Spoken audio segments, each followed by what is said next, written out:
Hezbollah chief Hassan Nasrallah की मौत के बाद ईरान ने भी जवाब में इजराइल पर लगभग 200 मिसाइलें दागी हैं। इसके चलते पूरे पश्चिम एशिया में तनाव काफी बढ़ गया है।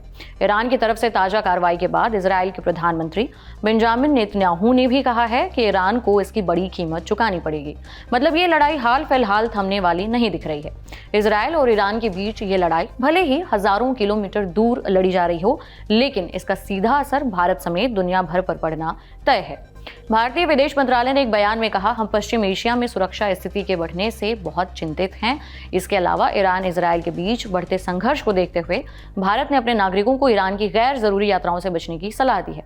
आज के खर्चा पानी में हम बात करेंगे कि पश्चिम एशिया में बढ़ता तनाव भारत के लिए कितनी चिंता की बात है, आर्थिक रूप से इसका भारत पर कितना असर पड़ेगा, भारत का इजराइल और ईरान के साथ किन चीज़ों में ट्रेड होता है, भारत इन देशों से क्या खरीदता और क्या बेचता है, कुल कारोबार कितने का है। साथ ही जानेंगे कि अगर ये लड़ाई बढ़ी तो तेल के दाम कितने बढ़ सकते हैं। इसके अलावा ये भी जानेंगे कि शेयर मार्केट में भारी गिरावट क्यों आ गई है और इससे निवेशकों को कितने का नुकसान उठाना पड़ा है। नमस्कार, मेरा नाम उपासना है और आप देखना शुरू कर चुके हैं द लंदन टॉप का डेली फाइनेंशियल बुलेटिन खर्चा पानी। भारत एशिया में इजराइल का दूसरा सबसे बड़ा बिजनेस पार्टनर है। इजराइल स्थित भारत दूतावास की वेबसाइट पर उपलब्ध आंकड़े, सरकारी आंकड़े बताते हैं कि वित्त वर्ष 2022-23 में भारत और इजराइल के बीच करीबन 10.77 अरब डॉलर का ट्रेड हुआ है। रुपए में यह रकम करीबन 90,000 करोड़ रुपए बैठती है। इसी तरह वित्त वर्ष 2023-24 में दोनों देशों के बीच करीबन 55,000 करोड़ रुपए का ट्रेड हुआ था। इसमें हथियार और दूसरे डिफेंस उपकरण शामिल नहीं है। अब जानते हैं कि दोनों देशों के बीच किन चीजों का व्यापार होता है। सरकारी आंकड़ों के मुताबिक भारत और इजराइल के बीच मुख्य रूप से डायमंड, पेट्रोलियम उत्पाद और केमिकल्स का ट्रेड होता है। लेकिन पिछले कुछ सालों से दोनों देशों के बीच इलेक्ट्रॉनिक मशीनरी और उच्च तकनीक वाले प्रोडक्ट्स, संचार प्रणाली, मेडिकल इक्विपमेंट जैसे क्षेत्रों में भी कारोबार काफी बढ़ा है। भारत इजराइल को मोती और कीमती पत्थर, ऑटोमेटिव डीजल, रासायनिक और खनिज उत्पाद, मशीनरी और बिजली के उपकरण, प्लास्टिक, कपड़ा और रेडीमेड कपड़े, धातु में ट्रांसपोर्ट उपकरण और कृषि उत्पाद बेचता है। वहीं इजराइल भारत को प्रमुख तौर से मोती और कीमती पत्थर, केमिकल्स, मिनरल्स, फर्टिलाइजर, मशीनरी और विद्युत उपकरण, पेट्रोलियम ऑयल्स, डिफेंस मशीनरी और ट्रांसपोर्ट उपकरण जैसी चीजें निर्यात करता है। व्यापार ही नहीं, दोनों देश एक दूसरे के यहाँ काफी इन्वेस्टमेंट भी बढ़ा रहे हैं। कई भारतीय कंपनियां इजराइल की कंपनियों को खरीद रही हैं और अपने ऑफिस इजराइल में खोल रही हैं। इनमें भारत की सबसे बड़ी आईटी कंपनी टीसीएस के अलावा भारतीय स्टेट बैंक, सन फार्मा, इन्फोसिस, टेक महिंद्रा और विप्रो इंफ्रास्ट्रक्चर इंजीनियरिंग और लोहिया ग्रुप जैसी कंपनियां शामिल हैं। इसके अलावा साल 2022 में अडानी ग्रुप ने इजराइल सरकार से हाइफा पोर्ट कंपनी लिमिटेड को संचालित करने के अधिकार हासिल किए थे। कुल मिलाकर इजराइल में कई भारतीय कारोबारी समूह जैसे टाटा ग्रुप, विप्रो, सन फार्मा, रिलायंस इंडस्ट्रीज, एल&टी टेक्नोलॉजी सर्विस ने अच्छा खासा निवेश कर रखा है। इन कंपनियों का इजराइल में प्रत्यक्ष या परोक्ष रूप से इजराइल की स्टार्टअप्स में अच्छा खासा पैसा लगा रखा है। ओला इलेक्ट्रिक ने भारत में बेहद तेज चार्जिंग टेक्निक में विशेषता रखने वाली एक इजराइल बैटरी प्रौद्योगिकी कंपनी स्टोर डॉट में मोटा निवेश कर रखा है। इंडियन ऑयल ने भी इजराइल में वहां की कंपनी फिनर्जी में अपनी हिस्सेदारी बढ़ा रखी है। वहीं इजराइल की कंपनियां भी भारत में निवेश बढ़ा रही हैं। भारत में इजराइल की कंपनियों ने करीबन 300 से ज्यादा कंपनियों और वेंचर्स में पैसा लगा रखा है। इजराइल की कंपनियों ने भारत में मुख्य तौर पर टेक्नोलॉजी, कृषि और पानी से जुड़े कारोबार में काफी निवेश किया है। इजरायली कंपनियां और वहां की सरकार भारत के साथ कृषि, साइबर, रसायन आदि के अलावा रिन्यूएबल एनर्जी, जल प्रौद्योगिकी, एरोस्पेस, डिफेंस, हेल्थ और रियल एस्टेट जैसे फील्ड्स में काम कर रही हैं। टेवा फार्मा, इकोपिया, नानदान जैन, एक्वाइस, पोलमेक्स, एली हजाज, रिवोलिस, एलुमेयर इजरायली रक्षा कंपनियां भारत में मेक इन इंडिया मुहिम की धार तेज कर रही हैं। इसी साल मई में इजराइल की ई मोबिलिटी कंपनी ईवीआर मोटर्स ने मानेसर में एक फैक्ट्री खोली है। भारत और इजराइल ने फूल, सब्जी, फल, आम, नींबू, लीची, खजूर, अनार आदि के उत्पादन और मधुमक्खी पालन के क्षेत्र में भी भारत के 19 राज्यों में सहयोग बढ़ाया है। कारोबार ही नहीं, इजराइल में काफी तादाद में भारतीय रहते भी हैं। वहां करीबन 85,000 भारतीय मूल के यहूदी निवास कर रहे हैं। करीबन 18 से 20,000 भारतीय इजराइल में नौकरी करते हैं। ये लोग वहां कंस्ट्रक्शन, मैन्युफैक्चरिंग, सर्विस सेक्टर में काम करते हैं। साथ ही 1000 से भी ज्यादा भारतीय स्टूडेंट्स इजराइल में अपनी पढ़ाई कर रहे हैं। ये तो हो गई इजराइल के साथ व्यापार की बात। अब बात करते हैं कि ईरान के साथ भारत का कितना ट्रेड होता है। ईरान और भारत के रिश्ते भी पुराने हैं। भारत और ईरान महत्वपूर्ण व्यापारिक साझेदार हैं। ईरान स्थित भारतीय दूतावास की वेबसाइट के मुताबिक पिछले कुछ सालों में भारत ईरान के 5 सबसे बड़े बिजनेस पार्टनर में शामिल रहा है। भारत ईरान को मुख्य तौर पर चावल, चाय, चीनी, दवाइयां, मानव निर्मित स्टेपल फाइबर, विद्युत मशीनरी, आर्टिफिशियल ज्वेलरी जैसी चीजें निर्यात करता है। जबकि ईरान से भारत द्वारा किए जाने वाले प्रमुख आयातों में सूखे मेवे, केमिकल्स, कांच की बनी चीजें शामिल हैं। इसके अलावा भारत ईरान के बीच कई चीज़ों का और भी व्यापार होता है। भारत ईरान को मीट, स्कीम्ड मिल्क, छाछ, घी, प्याज, लहसुन, डब्बाबंद सब्जियां निर्यात करता है। भारत ईरान से तेल, मिथाइल अल्कोहल, पेट्रोलियम पदार्थ, खजूर और बादाम आयात करता है। इसके अलावा भारत कच्चे तेल की अपनी ज़रूरत का कुछ हिस्सा ईरान से भी खरीदता है। हालांकि ईरान पर अमेरिकी प्रतिबंधों के बीच उससे भारत की तेल खरीद कम हुई है। वित्तीय वर्ष 2014-15 में जहां भारत ने ईरान से 4 अरब डॉलर रुपए में कहें तो आज की तारीख में 33,600 करोड़ की कीमत का कच्चा तेल खरीदा था। वहीं 2019-20 में ये खरीदारी गिरकर महज 1.4 अरब डॉलर रुपए में करीबन 11,763 करोड़ रुपए रह गई। वित्त वर्ष 2022-23 में ईरान भारत का 59वां सबसे बड़ा व्यापारिक भागीदार था। इसके अलावा ईरान में करीबन 4,000 भारतीय रहते भी हैं। इनमें करीबन 1,700 छात्र और बाकी बिजनेसमैन हैं। ज्यादातर भारतीय ईरान की राजधानी तेहरान में हैं।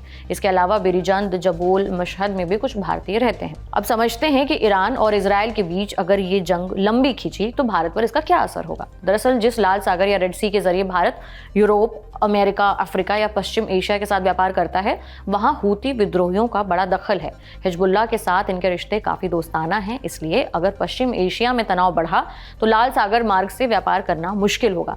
रेड सी भारत के लिए काफी महत्वपूर्ण है क्योंकि ये यूरोप, अमेरिका, अफ्रीका और पश्चिम एशिया के साथ अपने व्यापार के लिए स्वेज नहर के माध्यम से इस रूट पर बहुत ज्यादा निर्भर करता है। इंडियन एक्सप्रेस की एक रिपोर्ट में क्रिसिल रेटिंग्स के हवाले से कहा गया है कि वित्त वर्ष 23 में इस रूट से 33 लाख करोड़ रुपए से भी ज्यादा का व्यापार हुआ था। पश्चिम एशिया में जारी तनाव से लाल सागर शिपिंग मार्ग के जरिए व्यापार घटा है। अगस्त में निर्यात में 9% तक की गिरावट आई थी। ऐसा इसलिए हुआ क्योंकि अगस्त में भारत के पेट्रोलियम निर्यात में लाल सागर संकट के कारण 38% की भारी गिरावट आई। मुनाफा घटने और शिपिंग कॉस्ट बढ़ने से आयातकों को दूसरे रास्ते तलाश करने पड़े। आधिकारिक आंकड़ों से पता चलता है कि पिछले महीने पेट्रोलियम उत्पाद निर्यात करीबन घटकर 50,000 करोड़ रुपए रह गया है, जबकि पिछले साल अगस्त में ये करीबन 80,000 करोड़ रुपए था।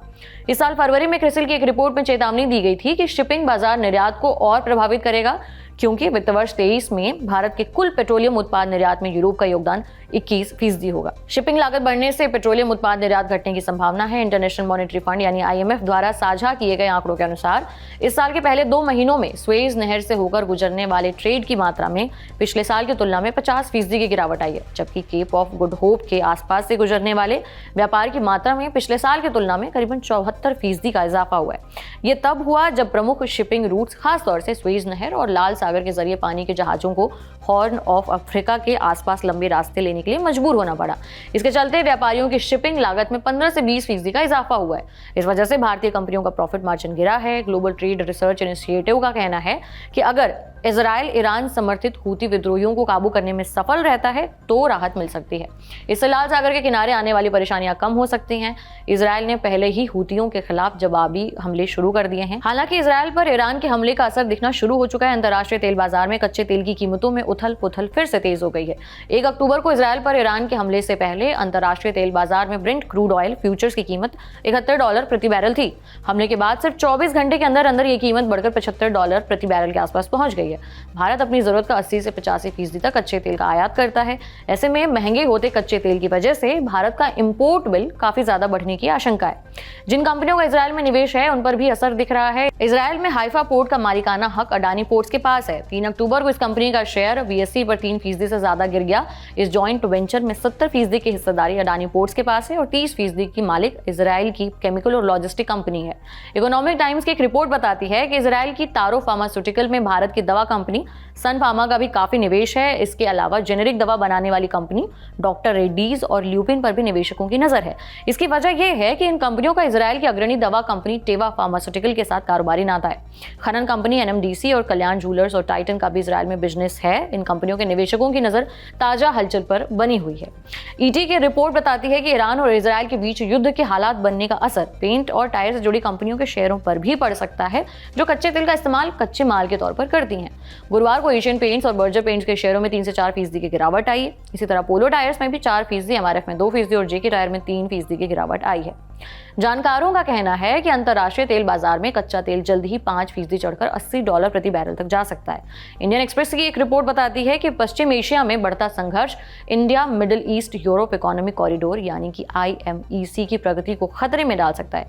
इस आर्थिक गलियारे की घोषणा पिछले साल नई दिल्ली में हुई थी G20 बैठक के दौरान। अब एक और खबर की तरफ रुख करते हैं। 3 अक्टूबर को देश के शेयर मार्केट में भारी गिरावट देखी गई है। गुरुवार को सेंसेक्स 1769 अंक फीसदी में करीबन 2% की गिरावट के बाद 82,497 के लेवल पर बंद हुआ। वहीं निफ्टी करीबन 547 अंक फिसलकर 25,250 के लेवल पर आ गया। सेंसेक्स में इतनी बड़ी गिरावट के चलते निवेशकों को करीबन 10 लाख करोड़ रुपए का नुकसान हुआ है। हालांकि ये नोशनल लॉस होता है, बाजार चढ़ने पर इसकी भरपाई भी हो जाती है, लेकिन जो निवेशक डर कर अपने शेयर बेच देते हैं उन्हें नुकसान उठाना पड़ता है। आज के कारोबार में सभी सेक्टर के स्टॉक्स में बड़ी गिरावट रही है। बैंकिंग स्टॉक्स में सबसे ज्यादा बिकवाली देखी गई। बाजार के जानकारों का कहना है कि ईरान और इजराइल के बीच बढ़ते तनाव और कच्चे तेल के दामों में उछाल के चलते बाजार में गिरावट की सुनामी आई है। इसके अलावा मार्केट रेगुलेटर सेबी ने फ्यूचर एंड ऑप्शन को लेकर नए नियम बनाए हैं। इसका भी असर बाजार पर दिखा है और बाजार नीचे बंद हुआ है। आज के बुलेटिन में इतना ही। आपके लिए बुलेटिन लिखा था हमारे साथी प्रदीप यादव ने। उम्मीद करते हैं आपको जानकारी पसंद आई होगी। पसंद आए तो आपके फीडबैक के लिए कमेंट बॉक्स खुला है। अगले एपिसोड तक अपना ख्याल रखें और अन्य खबरों के लिए देखते रहिए ललन टॉप। शुक्रिया।